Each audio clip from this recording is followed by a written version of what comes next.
The wind howls through the ruins of Tughlaqabad Fort, echoing across crumbling ramparts that overlook modern Delhi. Stand here today and you feel the weight of centuries. This was once a symbol of immense power, built in the 14th century by Ghiyasuddin Tughlaq. The fort was abandoned soon after his death, rumored to be cursed by a Sufi saint. Tughlaqabad stands as a monument to both power and its fragility, a prophecy in stone. The Delhi Sultanate, for over 3 centuries, ruled from here, commanding armies and building cities. Yet, its empty halls remind us that no empire is immune to time, rebellion, or ambition. By the early 16th century, the Sultanate was a shadow of its former self, weakened by internal conflict and poor leadership. Ibrahim Lodi, its last ruler, sat on a crumbling throne, surrounded by enemies within and beyond his borders. The empire that once stretched across the subcontinent was shrinking, its authority challenged at every turn. In these ruins, we set the stage for a turning point. From the north, a new force was gathering. Babur, a warrior poet with his eyes on Hindustan. The coming clash would not just be for a throne, but for the future of India itself. It would mark the end of one era and the birth of another. The rise of the Mughal Empire is forever linked to the fall of the Sultanate, a drama played out on the dusty plains of northern India.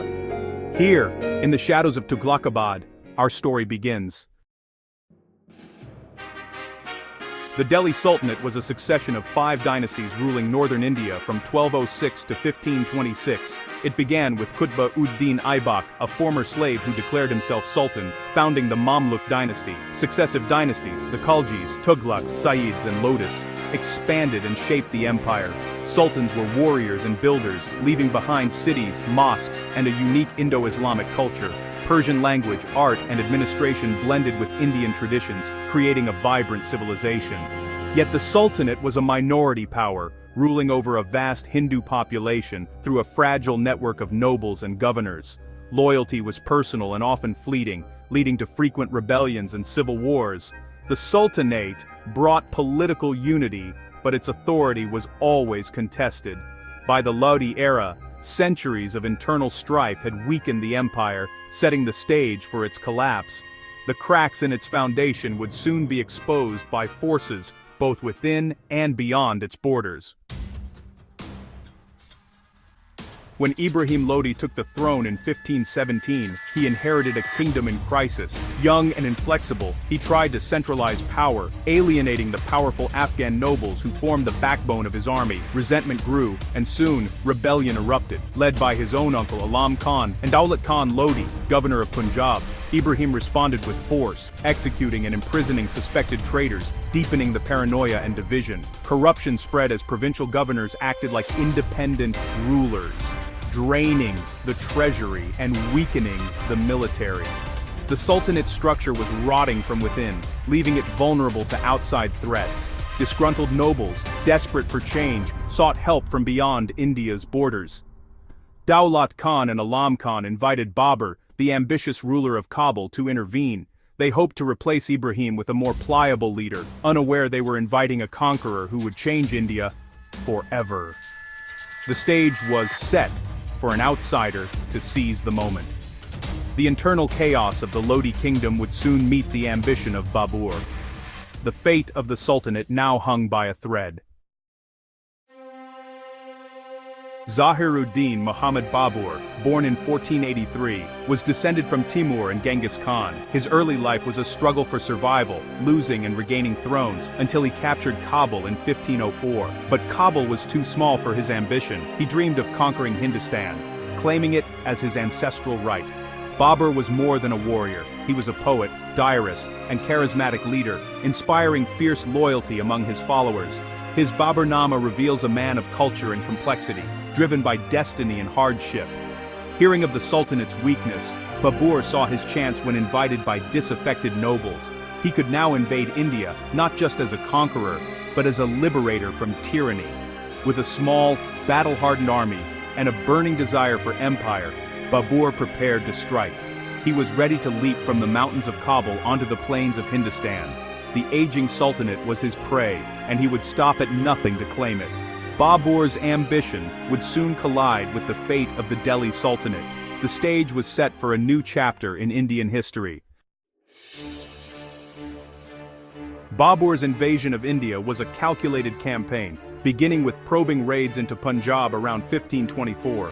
He forged alliances with local nobles like Daulat Khan Lodi, but these were uneasy partnerships. Babur's ambitions quickly outgrew his allies' expectations. The real game-changer was Babur's use of gunpowder weapons. He brought matchlock muskets and Ottoman cannons, hiring expert gunners like Ustad Ali Kuli. The Delhi Sultanate's armies, reliant on cavalry and elephants, had never faced such firepower. Babur integrated his artillery into a defensive line of carts, the Araba, creating a mobile fortress on the battlefield. This innovation protected his gunners and allowed devastating volleys against enemy charges. Behind the carts, Babur organized his cavalry for a classic Mongol flanking maneuver, the Tulughma. His plan pinned the enemy with cannon fire, then encircle them with swift cavalry. It was a sophisticated strategy, demanding discipline and timing. As Babur prepared for the final confrontation, the stage was set for a decisive battle at Panipat. The fate of empires would be decided by technology, tactics, and ambition. The old order was about to face a new kind of war. On April 21, 1526, two armies faced off at Panipat, Ibrahim Lodi's massive force against Babur's smaller disciplined troops. Lodi's army, with its elephants and cavalry, charged in overwhelming numbers, confident of victory. But Babur's cannons roared, tearing through the advancing ranks and sowing chaos. The noise and destruction panicked the war elephants, turning them against their own men. The Lodi charge stalled at Babur's defensive line of carts, becoming a disorganized mass. Babur seized the moment, unleashing his cavalry in a sweeping flanking attack. The Lodi army, trapped and surrounded, was cut down by archers, musketeers, and swordsmen.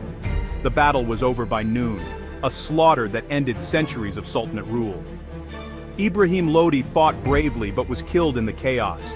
By day's end, the Lodi dynasty was extinguished, and the Delhi Sultanate had fallen. Babur's victory was stunning. A new era had begun. The Mughal Empire was born on the blood-soaked plains of Panipat. The old world had ended in a single, thunderous morning. India would never be the same. While kings battled, ordinary people faced upheaval. Merchants in Delhi watched trade routes become dangerous, fearing for their livelihoods as rumors of invasion spread. Farmers near Panipat saw their fields trampled and crops seized, hiding what little they had from marauding armies. The thunder of cannons and the glow of campfires marked the terrifying arrival of war. After the battle, villagers hoped for mercy from the new conquerors, uncertain of their fate. Craftsmen and artists wondered if their skills would still be valued under new rulers. Sufi mystics saw the fall of dynasties as divine lessons in the impermanence of power. Spiritual leaders preached inner peace amidst chaos, offering solace to a shaken population. For most, the change of empire was a gamble, ruin or renewal, all beyond their control. The true cost of conquest was felt far from the battlefield, in the lives of everyday people.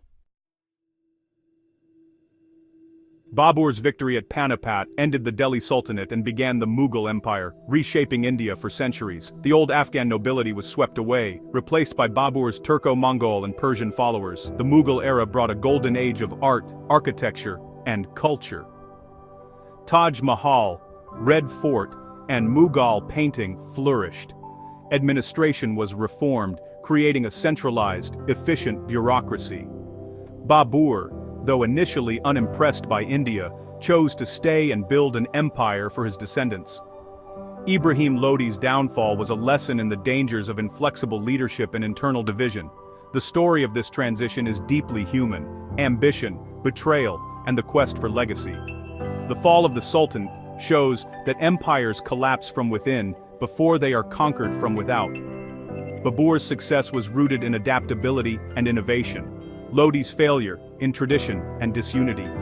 Technology, Babur's cannons, rendered old ways obsolete overnight.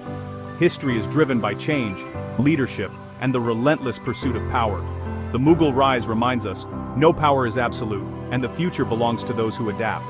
The echoes of Panipat still shape India's story today.